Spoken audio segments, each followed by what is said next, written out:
আসসালামু আলাইকুম। এগুলো হলো বীজগণিতীয় রাশির যোগ বিয়োগের ক্ষেত্রে চিহ্নের পরিবর্তন। বীজগণিত করতে হলে অবশ্যই আমাদের বেসিক জিনিস সম্বন্ধে জানতে হবে। প্লাসে প্লাসে প্লাস, মাইনাসে মাইনাসে প্লাস, প্লাসে মাইনাসে মাইনাস, মাইনাসে প্লাসে মাইনাস। উদাহরণস্বরূপ +2x + 3x যোগ করলে হবে 5x, প্লাসে প্লাসে প্লাস।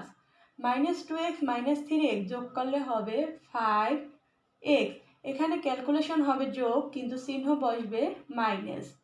+5x - 2x বিয়োগ করলে হবে 3x, যে সংখ্যাটি বড় অবশ্যই সেই সংখ্যার আগের চিহ্নটি বসাতে হবে প্লাস। -5x + 2x বিয়োগ করলে হবে 3x, যে সংখ্যাটি বড় অবশ্যই সেই সংখ্যার পূর্বের চিহ্নটি বসাতে হবে। বুঝতে সমস্যা হলে অবশ্যই কমেন্ট করুন। ধন্যবাদ।